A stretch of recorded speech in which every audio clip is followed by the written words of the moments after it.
Скажи, пожалуйста, это самый длинный лагерь был в твоей жизни? Мне кажется, что он шел 8 месяцев, если честно. Что-то там болело, что-то какие-то, ну там, допустим, травма локтя была. Я боксировал за Львов.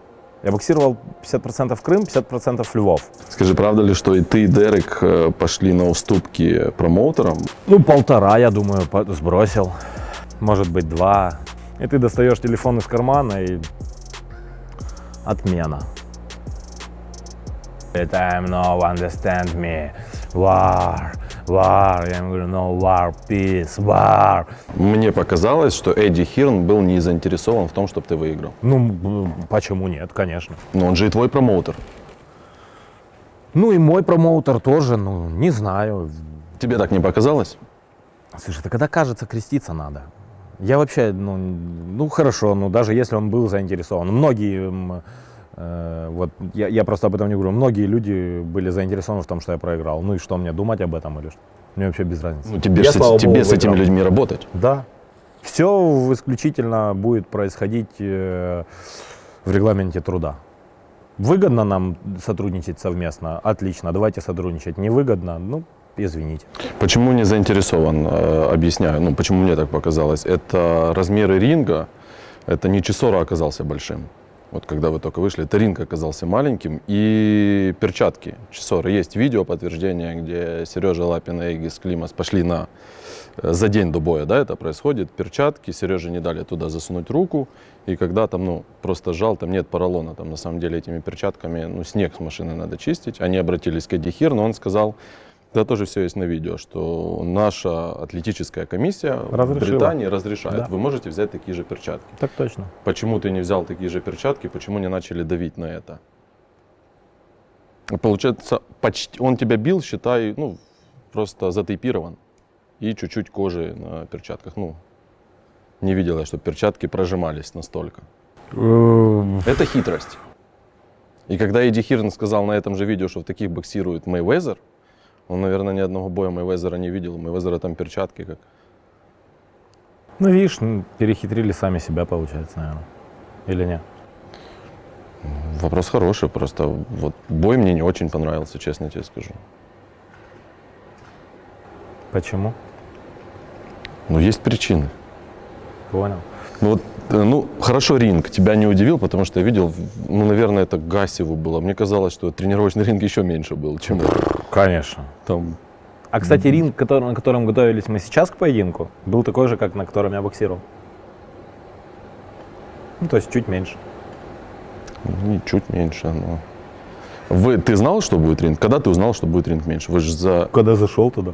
когда уже после песни уже, скажем так. Чик. Я, кстати, знаешь, какой момент? Я когда вот так вот стоял в своем углу, как бы и наблюдал, я так посмотрел по сторонам.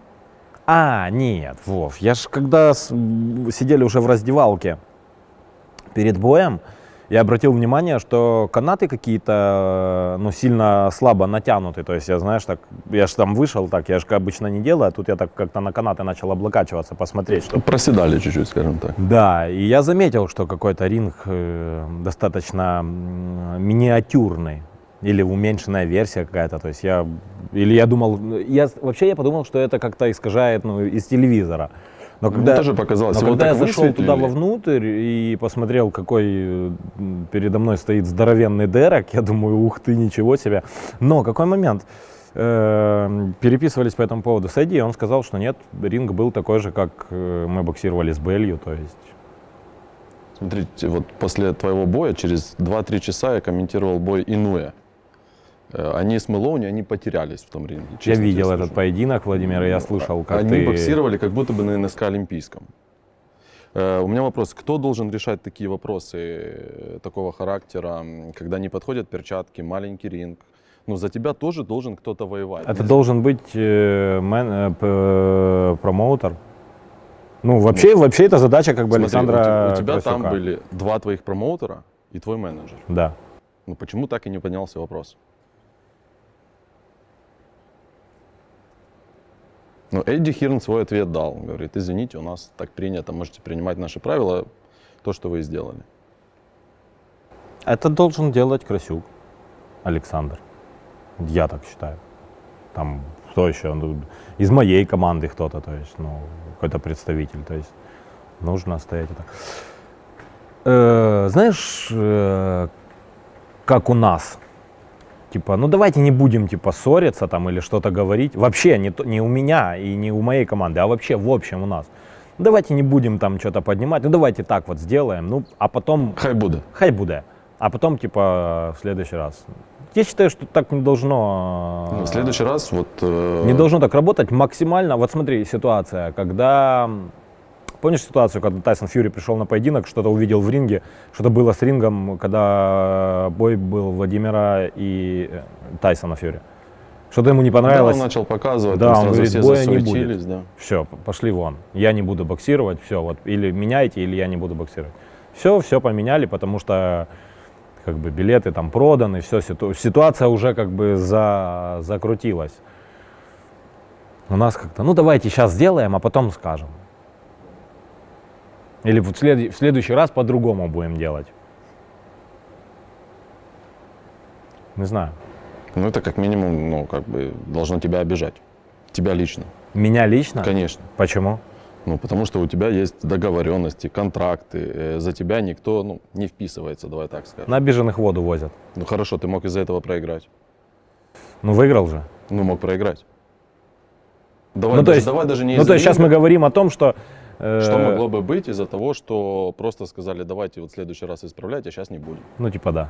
Ну вот, пусть даже не из-за ринга, а из-за перчаток. Больно было, но ничего страшного. Это понятно. По бою. Да. Опять же, Александр Усик маленький. На фоне Дерека Чесора ты действительно был маленький. Честное слово. И движение Александра Усика. Движение Александра Усика, Да, это ну, концовка. Движение Александра Усика и не так много в этом бое. Движений. Да. Ну, даже сравнить с, ну, с Гасиевым, наверное, неправильно, потому что там максимально движение было. Ну вот почему-то этого не было. Вот твои работы ног, уникальности, да, называют же твою уникальную для супертяжелого веса и тяжелого веса. В этом ты как-то больше принимал на себя, зная, опять же, про перчатки. Наверное. Вот первые два боя вообще были очень, два раунда были очень волнительны. Ты знаешь, да. Наверное, даже 3. Знаю. Да. Вот хотел бы услышать с твоей стороны.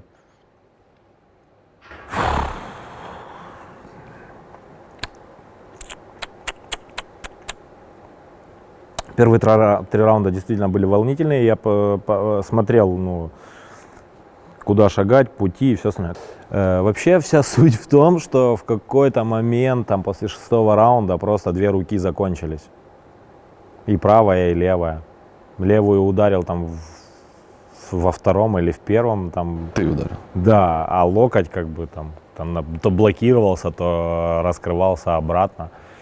Ну, потому что как-то так случилось, что вот за 3 недели до поединка как-то вот так и локоточек забеспокоил там. И опять же ты молчал вот, после истории с Ломаченко. Да при чем здесь история или не история? О чем мне кричать об этом? Ну, то есть... Не знаю, чтобы выйти в полной боевой готовности. Но если там дискомфорт, там дискомфорт. Ну, надо, может быть, Всевышний нам дает как бы силы и путь для того, чтобы мы вышли именно в таком состоянии, в котором мы находимся, для того, чтобы что-то какие-то, Ладно, давай что-то так, Саня, понять. ты хоть раз выходил на бой, чтобы ничего не болело? В профессиональной карьере. Да, практически каждый поединок я выхожу, ничего не болит, просто оно начинает болеть или в момент боя, или после поединка. Ну, какие-то там травмы, еще что-то. Сильно бьет Чесора? Да я бы не сказал, что прям там как-то супер сокрушительно или что-то больно. Просто, ну, чувствуется, конечно, чувствуется. А если с крузерами сравнить? Ну, давай с Белью. Белью не попал ни разу так вот, как Дерек. У меня один такой вкл-выкл был с Дереком, когда во 2-м раунде он меня ударил ниже. Ну, это как бы дело судьи, да, смотреть. Ну нафиг он тогда находится там, судья, Это если следующий он мой не вопрос. сигнализирует. Когда он меня ударил ниже, я вот здесь, ну как бы момент перекрытия, я поднял голову, чтобы отсигнализировать, то есть, ну чувак, пожалуйста, повнимательней. И он в этот момент, когда я выровнялся, да, он мне дал еще. Ну, он, получается, все равно прав. Надо же боксировать до команды «Стоп». Конечно. Я ничего не говорю, что кто-то. Я просто в какой-то момент для себя, так, судья, у судьи свои дела, у меня свои просто. Ну, я реально почувствовал там, так, когда Дерек дал мне там под глаз, я так, повнимательней, тут. Про рефери это был мой следующий вопрос. Почему вот он не приехал на бой? Что-то, может, случилось? Ну, он был у меня в раздевалке перед поединком, он пришел, он объяснял мне, они как бы, у них вот как клише есть, как они говорят о том, что когда там в затылок бить нельзя, если я говорю стоп, ты должен сделать шаг назад, или там когда, если он, не дай бог, там дотронулся третьей частью, да, там колено и задницей к рингу, ты там должен быть в углу и все остальное, то есть они вот эти заготовленные свои фразочки говорят. Но потом, видать, он опоздал или на электричку, или на поезд, да, и вот уехал, и его не было в бою. Опять же, вот, да, англичане, британцы, там, где вообще появился бокс, они как-то не особо начали следовать традициям своим. Нет, Ринг, перчатки, рефери, опять же. Вот к вопросу о Хирне. не надо никого обвинять, не надо искать в этом каких-то подвохов. Вот та ситуация, которая была, и так как это сложилось, наверное, в тот момент должно быть именно так. У нас есть законспектированные вещи, которые мы будем менять, да. То есть это своего рода, ну, какой-то тренинг мы прошли, который обязательно надо поднять в тренировочном лагере и что-то добавить, что-то убрать. И все. Это трудности, которые мы должны пройти, Вов. На них не надо обращать внимание, на них не надо зацикливаться, потому что они могут стать, ну, какими-то ключевыми вещами, которые будут останавливать на пути к чему-то. Надо лишние вещи надо отбрасывать и торопиться.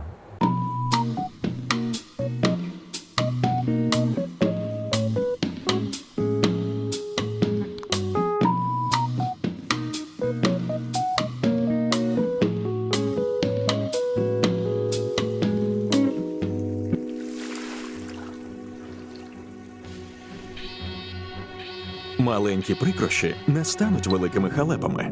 Розумна система безпеки Ajax. Ні проблем, ні клопоту. Смотри, вот увидели мы, ты рассказал про закулисье. Может, тогда и не надо уходить от своего действующего промоутера? Ну, в Англии тебя не сильно ждут. Не сильно им интересно, чтобы ты выигрывал. Ты пока не будешь приносить столько денег, как Джошуа.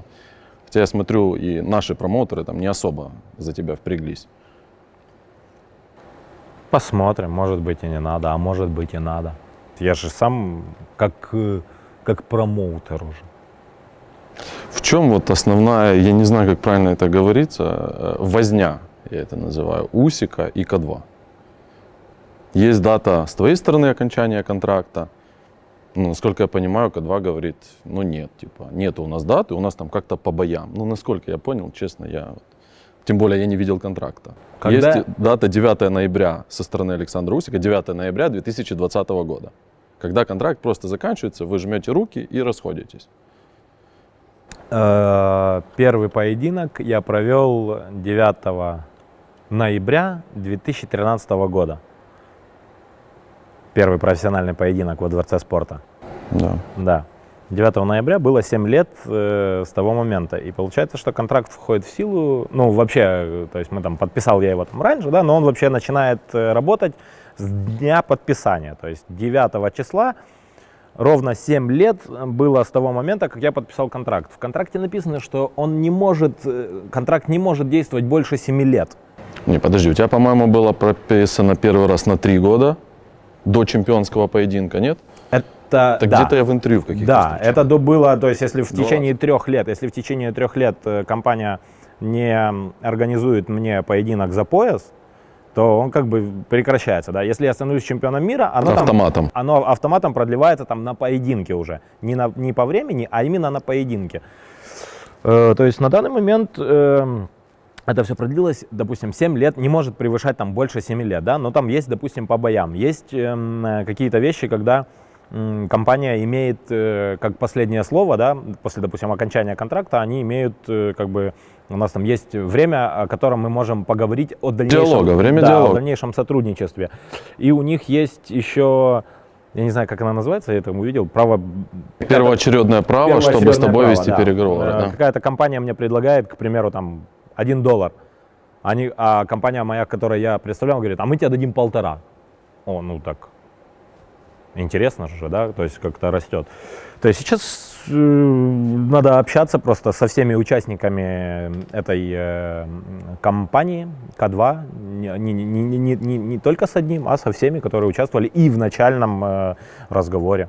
Один человек — это Александр Красюк, а остальные — это, ну, как минимум, глава промоутерской компании, или нет? Да. Так точно. У тебя были диалоги с Виталием Владимировичем? Ну, наверное, с Владимиром Владимировичем. С Владимиром Владимировичем мы общались, да, я до поединка, еще весной мы разговаривали, примерно обговаривали какие-то... Объясни мне, почему ты не хочешь продлевать? Вот есть какая-то претензия, почему не хочешь? Ведь на самом деле все сложилось. По карьере, опять же, я не знаю, как там по деньгам сложилось или нет, но по карьере прекрасно все сложилось. Там можно многое говорить, там суперсерия — это не заслуга К2. Ну так сложилось. Можно говорить, что... БЛЮ не заслуга, но на самом деле К2 было все это время. Конечно. А я же не отрицаю. Ну, вот в чем твоя претензия? Они, в принципе, элементарно просто, я просто хочу идти дальше своим путем, так как это делали все. А почему ты не можешь пойти с К2? Ну, потому что не будет УСИК там 17 промоушен, а будет К2 промоушен. Получается, что я буду развивать чужую компанию. А ты хочешь уйти от К2 в УСИК 17 промоушен? Ты хочешь представлять свою Знаешь, что промоутер? я хочу? Я хочу вообще выгодные для себя условия, потому что есть определенное время спортсмена, когда он может заработать. То есть я хочу максимально из своей карьеры вытянуть максимум, чтобы потом развиваться в каком-то другом Ну и, честно направлении. говоря, этой карьере нету 10-15 лет, правильно? Конечно, нету. Конечно, нету. Если компания К2 Promotion в дальнейшем, допустим, вот у нас сейчас закончился контракт, да, к примеру, дает мне какие-то условия лучшие для заработка, я продолжу с ними. Почему? Почему нет? У меня все хорошо в отношении с главными, не с главными, в принципе, со всеми К2. То есть все то, что они обещали мне, они в принципе сделали, и я с ними пришел туда, где я сейчас нахожусь. Не с кем-то другим. Когда я поехал к Бобу Аруму вообще не интересно было со мной, типа, такое, то есть там еще к кому-то поехал, они как-то так носом юзали. Я помню свое первое, когда я подписал контракт с К2 Promotion, когда у нас было в Мандарине пресс-конференция, да. Я помню тогда, как журналисты скептически относились, типа, вы тоже вас будут мариновать, то это, то есть такие какие-то словечки были такие не очень. О том, что я сказал, я тогда сказал, что не переживайте, я отсюда, из Украины, доберусь и до Америки, и до HBO, и куда нам надо, мы доберемся. Но только, бокс есть, да, допустим, а HBO уже нету. Я имею в виду боксерского HBO, которая так 20 лет или сколько там, больше 20 лет показывала бои. Сейчас уже другие какие-то каналы показывают и все остальное. Так что мне, в принципе, все то, что по карьере как бы шло, у меня... Я так понимаю, что твоя основная претензия к К2 — это контракт, который, например, продлится дальше, но на условиях, скажем так, еще 2013 года. В этом плане ничего не меняется? Да. Я не хочу давать больше, чем это, допустим, должно. Я максимально хочу выполнить все обязательства, которые передо мной стоят, неважно, перед кем я их взял, максимально порядочно выполнить свои обязательства. И все. Александр Усик как промоутер. Было 1 августа, громко, и сейчас тишина. Да, сейчас пока тишина. Александр Усик как промоутер... Ну, смотри, плащ у тебя уже есть, как у промоутера, Да. это мы уже... Смотри, я тебе скажу, Александра Усика как промоутера еще нету. В основном Александр Усик как спортсмен и лицо был, и команда, которая работала 1 числа. То есть это было лицо Александра Усика и команда. В дальнейшем, когда я там пересматриваю что-то, там, читаю и смотрю, как это все происходит, на данный момент мы можем провести какой-нибудь поединок, но... Вечер. Да, мы можем сделать какой-нибудь вечер, но мы хотим сделать это максимально с какими-то новыми вещами и по-новому. И молодежь, которая вообще никому не известна, которой никто не знает, единицы, то есть 3%. Вот знаешь, когда люди приходят болеть на бокс, там 3% только понимают, что происходит. Все остальное эмоции. Ближе, дальше, да. левой, правой. Очень хочется такую молодежь, вот, дать им то, что они хотят сейчас. Не какие-то вот... Есть, допустим, один хороший, на которого 100% пойдут. И есть 5 таких себе. И вот все приходят и ждут одного, а вот эти 5 перед ним. А мы хотим сделать 2, 3, 4, чтобы просто люди приходили, узнавали. То есть, вот что-то то, что не делают. Основной вопрос в том, что эта история будет продолжаться. Это будет история продолжаться, это новенькое, это то, что родилось. Просто так уж получилось, что мы первого провели, и действительно было так вау. И мы, кстати, не хотели, чтобы нам завидовали или мы там кого-то как-то мотивировали. У нас появилась возможность, мы это сделали. На данный момент. Я не думаю, что последующие будут такого масштаба, а может и будут и такого масштаба. Но потихонечку, полигонечку мы сценарий пишем. Не в этом году уже, да, наверное, с тем, что середина ноября. Это уже следующий Я год. думаю, что в этом году может быть, может не быть, я точно не знаю, но у нас есть мысли по этому поводу. Но сейчас вот с тем, что происходит как бы в стране, с выходными какими-то локдаунами и еще с чем-то. В принципе, с пандемией. В принципе, с пандемией. Хочу вернуться к моменту о том, что до меня дошло, суть того, что ты говоришь, какие претензии к К2 или и еще чего-то. Самое главное... У меня впечатление, вот мое, да, если вот визуально у тебя просто испортились отношения с Красюком, и все. С Александром, вот знаешь почему? Потому что вот такая ситуация вот с перчатками, с рингом и все остальное, когда должен человек воевать, а не просто понравится всем. Вот и в первую очередь той стороне. Вот из-за этого, наверное, у меня больше такой шаг назад. То есть мои ребята, моя команда, вот все, кто возле меня, кого ты знаешь, они как бы стартуют до конца, и они не всем нравятся. Мне некоторые говорят, они вот такие, потому что они в мою пользу хотят сделать лучше. Будет лучше мне, будет лучше им. А им без разницы, что там вокруг у кого. Они на моей стороне. И они топят за это, и они это делают. И для кого-то они плохие. И мне кто-то говорит, вот, они на них жалуются. А мне очень кайфово, когда они на них жалуются. А я их обнимаю и говорю, братики, спасибо вам за ваш труд, то, что вы делаете. И они же принимают эту гадость. На них же это говорят и какие-то вещи говорят. То есть я считаю, что, знаешь, как мы показываем, это в общем. Вот давай покажем всем, как у нас хорошо, а когда мы придем домой, мы увидим, как у нас капец гамняна. Надо сделать, чтобы дома было хорошо, а то, что они думают о нас, это уже их проблемы. Я хочу жить по принципу англичан. Они делают для себя хорошо. На будущее. А для окружающих, друзья, хотите, чтобы у вас хорошо было, делайте и для себя хорошо. У нас как бы все нормально, мы делаем для себя. Вот они делают для себя. Так вот эта ситуация, когда там перчатки, проходы и все остальное, все состоит из мелочей. Ничего не состоит из крупного. Минус, минус, минус, минус. В итоге что? Охрененный минус. Плюс, плюс, плюс, плюс. В итоге охрененный плюс. Подожди, неужели не было за 7 лет, когда Красюк повоевал?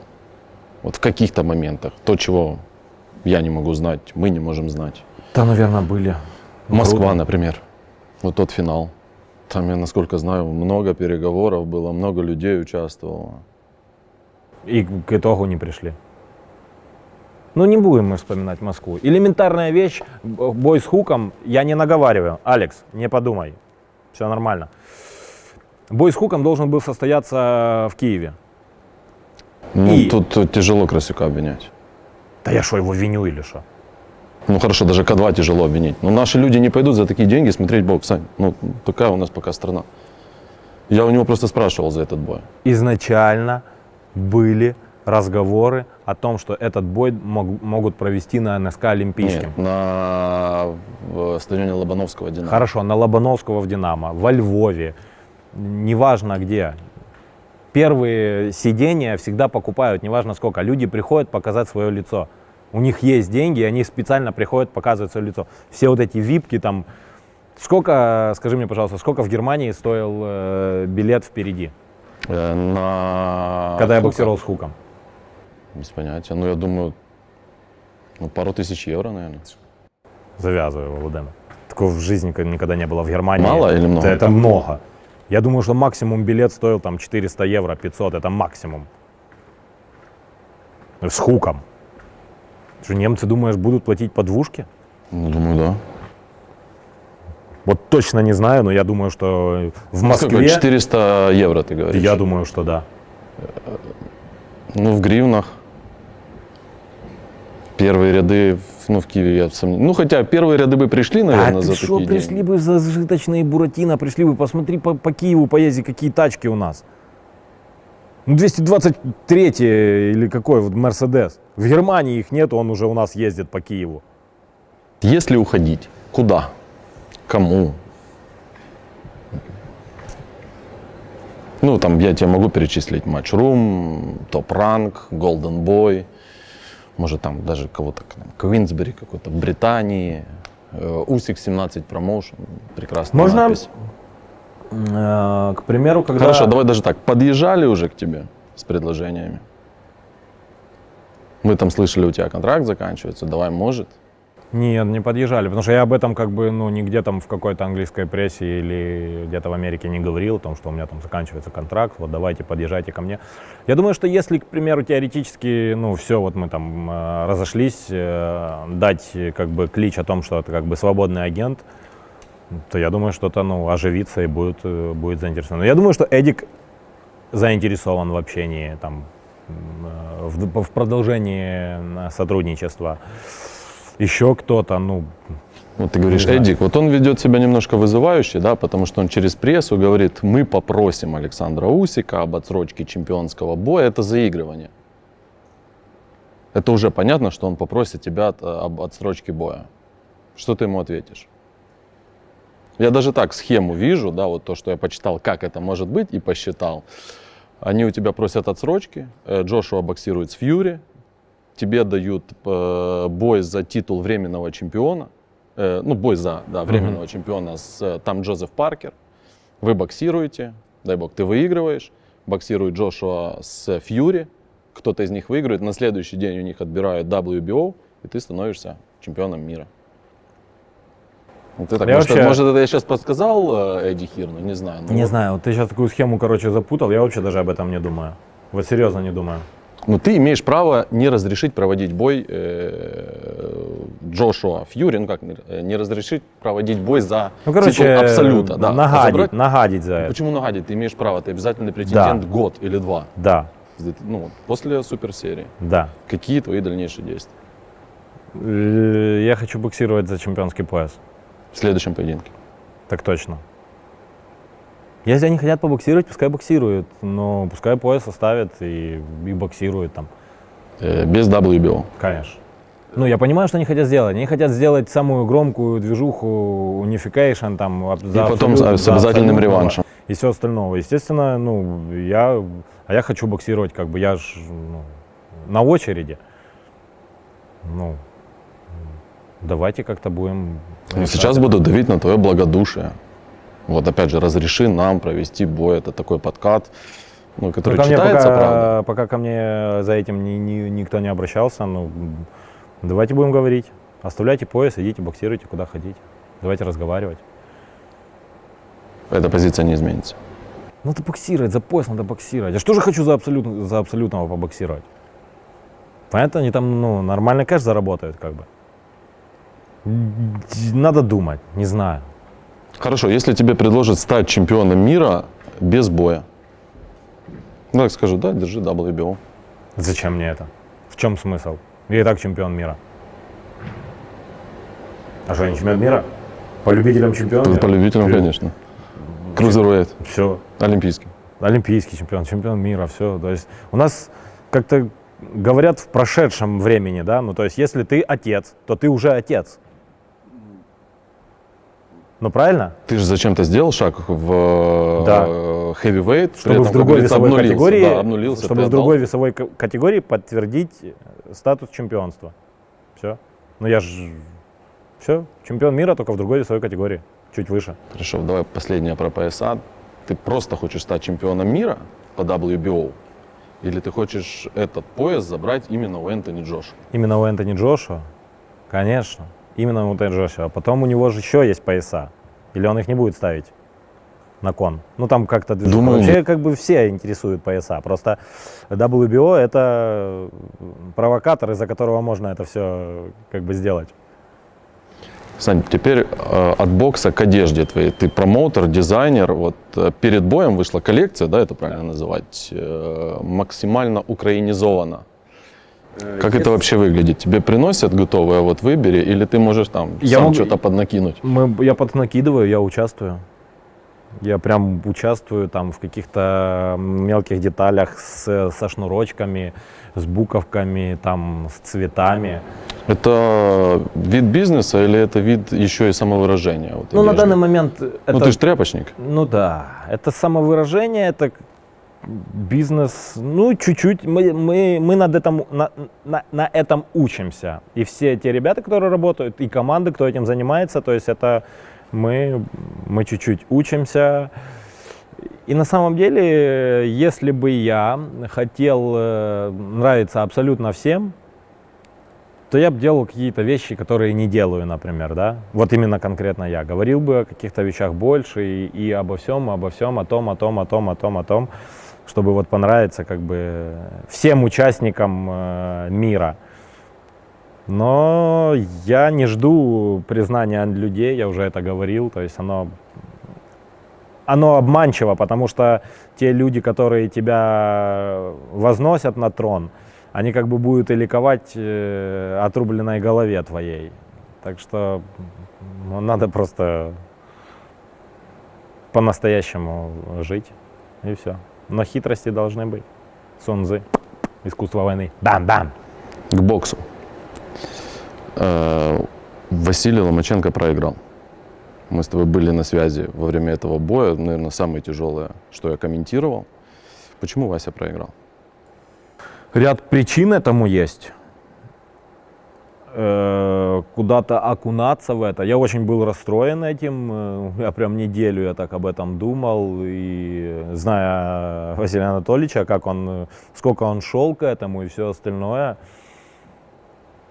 Есть этому какие-то причины, копаться в этом и искать какие-то причины, я думаю, что это лишнее. Просто надо вот принять то, как произошло, выходить оттуда и идти дальше.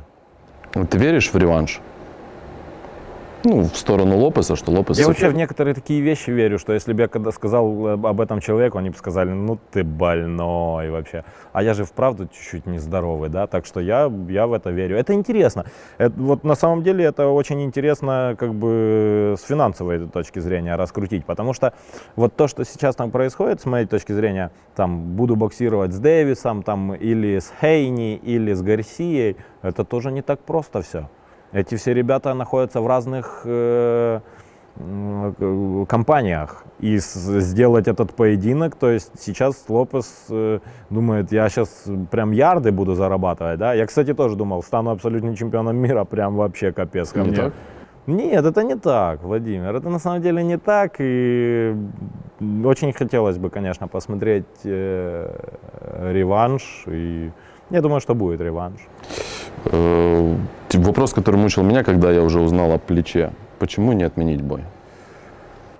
Это характер, это вот Можно Вот так- сделать шаг назад, чтобы потом сделать 3 шага вперед. Я понимаю, что все эти можно. вопросы к Васе. Ну вот этот мужик просто сумасшедший со своими вот тараканами в голове и все остальное, вот это и есть, наверное, вот в этом и есть и проявляется воинство какое-то, характер и все остальное. То есть, несмотря на какие-то проблемы, я исключительно говорю, это вот наш ментал какой-то. То есть можно действительно сделать шаг назад, посмотреть, какая ситуация, чтобы потом оттолкнуться и сделать вперед. Ну, не знаю, я как бы сильно не углублялся в это, и у него об этом не интересовался. Не очень хотелось бы ворошить это как-то, знаешь, и не знаю. Как вот поддерживать? Кого тяжелее поддерживать? Кума, коллегу по цеху или такого же чемпиона, как ты? Вот ты со стороны кого? Кума разговаривал после боя? Да, я с ним разговаривал как вот с другом. Мне очень хотелось, ну вот, просто услышать его, как я ни о боксе не спрашивал, ничего, вот плечо, как там состояние, то есть мы пару дней назад тоже разговаривали с плечиком, вроде нормально, все там развивает, делает реабилитацию, эти все побаливает там что-то, ну, оно как-то, оно цепляет всех, мою команду и меня так это точно, то есть он мне неделю, я реально вот ходил после поединка и об этом думал, так что... А тебя поражение? Знаешь, вот я на данный момент, я уже потом себе так в голове, все слава богу, он живой, он вернулся домой, дети, супруга, родители, папа, ну то есть все вообще, если с точки зрения жизни говорить, все слава богу. А мечта? Значит, она осталась. Я выложил стихотворение Пастернака, да, мне очень оно симпатизирует. У нас, знаешь, какой-то момент такой, знаешь, что очень сильно обидно, что когда человек, я, кстати, можно перечислю, чемпион Европы по кадетам, чемпион мира по юниорам, двукратный чемпион С Европы. чемпиона Украины, наверное, надо было начать, да? Чемпион Украины 100-кратный, это я говорю регалии, которые были с поднятием флага и с тем, что человек как бы прославляет город, дом, клуб, страну. То есть я говорю, двукратный чемпион Европы по взрослым, двукратный чемпион мира по взрослым, двукратный олимпийский чемпион, там турниры, кубки и все это остальное. Там в 3 весовых категориях чемпион чемпионов, по атаманам повыигрывал. То есть вот эти все эмоции, крутость эту, то есть человек приносил каждому, а тут человек проиграл и все, да, и погналось вообще. Большинство, на самом деле, просто было и поддерживало. То есть вот эта грязь, она просто выливается. Знаешь, когда ты возьмешь бассейн, да, и кинешь туда листик, маленький листик, его же видно в бассейне, да, потому что это прозрачное. То есть вот это примерно такая же ситуация была. Ну, то есть мы забыли, да, и все, мы там люди, вот мы там за Лопеса, ну, то есть вот человек живет пускай он живет в Киеве, хорошо, вот я там за Лопеса. Да, много таких было. Да, я за Лопеса. Это лицемерие. Скажи, одно поражение Васи, вот это поражение Лопесу, может перечеркнуть вот все то, что перечислил ты, все заслуги? Нет, конечно. Как это может произойти? Ничего страшного, ну, поражение от победы ты сам не должен отличать, да. Он сильный парень, он сейчас заживет плечика, продолжит трудиться, и если надо сделать какой-то, ну, там, круг, да, там, пару боев, ну, я считаю, что надо делать. Ну, вот нельзя останавливаться, надо трудиться, а у него с этим все в порядке. Вообще все отлично у него. Как бы с мотивацией и с желанием все хорошо. Скажи, а тебя Васина поражение немножко опустило на землю? Блин, я вроде... Опять же, я очень много начал встречать, что вот то, что проиграл Ломаченко, чуть-чуть должно опустить Усика на землю, который поймет, что да, вот, кстати, можно проиграть в профессиональном боксе. Так, а я каждый бой... Или ты не взлетал? Я не знаю, я вот сам по себе не могу сказать. Ну, вроде по своим ощущениям я как бы... Не по человеческим, по спортивным факторам. Ну, вот даже у меня не было, у меня была такая вера, что вот Вася после солида вообще не может никогда проиграть. Я не знал, как комментировать. Я понимал ближе к концу боя, что, ну, как бы придется что-то говорить. Я думаю, что надо, ну, допустим, должно мое окружение сказать, как я, ну, если человек где-то начинает летать, он же со своим окружением начинает летать, правильно? Не со Ну, всеми. это жизненно больше. Вот я про спортсмен. Когда ты последний раз проигрывал? В 2009 году на чемпионате мира в Милане. Вот после этого ты свои ощущения помнишь? Ты же начал, наверное, больше тренироваться. Ну, конечно, Немножко ну, дольше ты начал Да, тренироваться. и продолжаем это делать. Ну и ты не проигрывал с 2009 года, это 11 лет. При этом ты считаешь, что ты не взлетал. Ты не считаешь себя неуязвимым, непобедимым. Нет. Нет. Я как-то вот в реальности пытаюсь себя держать. Это возможно.